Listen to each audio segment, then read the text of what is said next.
Hello guys, कैसे हैं आप सब। आई एम मोहित और आज का हमारा जो लेक्चर है वो सी शार्प में हम कंडीशनल स्टेटमेंट्स पढ़ेंगे। तो चलें हम आज का लेक्चर स्टार्ट करते हैं, जिसमें इफ़, एल्स, इफ और एल्स हमने और शॉर्ट एंड टर्नरी ऑपरेटर्स इनके बारे में पढ़ेंगे कि ये क्या होती हैं। कंडीशनल स्टेटमेंट के बारे में आज हम सब कुछ पढ़ेंगे, ठीक है। और मैं लास्ट में आपको प्रैक्टिस एग्जाम्पल भी दूंगा जो कि मस्ट है, आपने करनी है। तो चलें लेक्चर अब स्टार्ट करते हैं कि if what is if statement. कि इफ स्टेटमेंट क्या होती है। If statement is used to execute a block of code only when a condition is true. इसका मतलब यह है कि इफ स्टेटमेंट में हम एक कंडीशन पास करते हैं और वो कंडीशन जो होती है ना ट्रू होती है, ट्रू होनी चाहिए वो कंडीशन जो हम उसको पास करते हैं। लेट्स सपोज कि अगर हम एक एज है, एक वेरिएबल है, उसको हमने 18 एक वैल्यू पास किया है।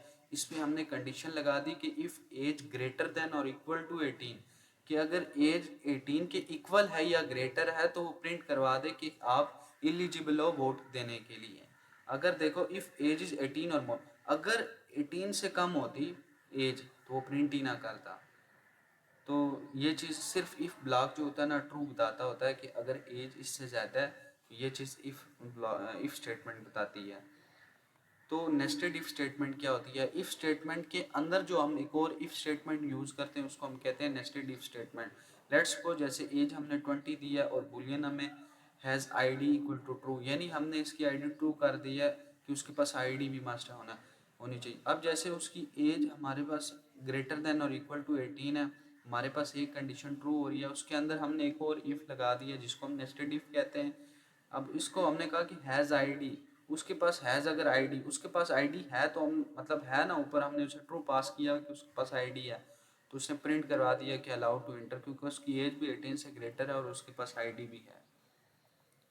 तो इफ एल स्टेटमेंट क्या होती है। इफ एल स्टेटमेंट में हम दो कंडीशंस देते हैं। एक कंडीशन जो इफ वाली होती है वो ट्रू होती है और जो सेकंड कंडीशन होती है वो फॉल्स होती है, यानी दो कंडीशन होती हैं, दो चॉइसेस होती हैं।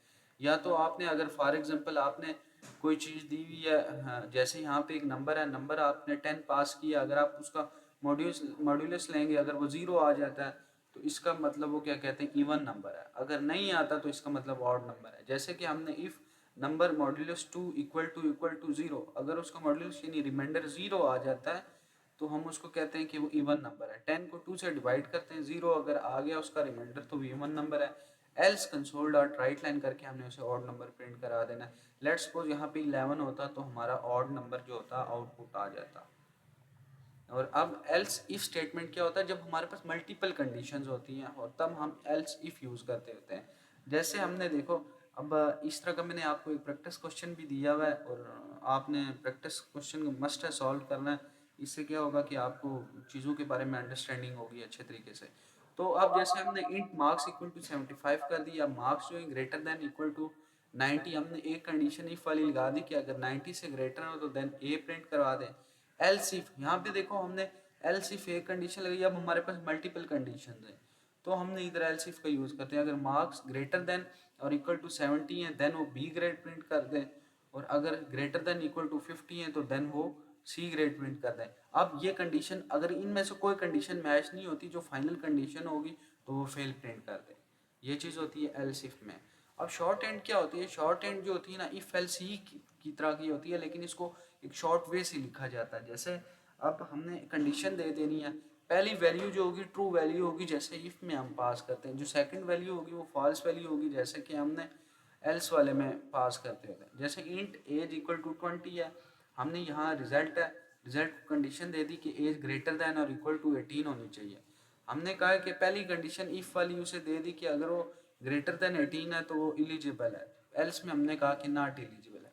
तो रिजल्ट में अब वो ग्रेटर देन इक्वल टू 18 है तो इसका मतलब अब ऊपर हमने 20 वैल्यू पास किया तो वो जो होगा एलिजिबल फॉर लाइसेंस हो जाएगा। अगर हमने ऊपर एज जो पास की होती 10 12 18 से बिलो तो हमारे पास नॉट एलिजिबल आता। और ये आपको मैंने प्रैक्टिस क्वेश्चन दिए हैं तो ये आपने मस्ट है करने। तो आज का हमारा लेक्चर यही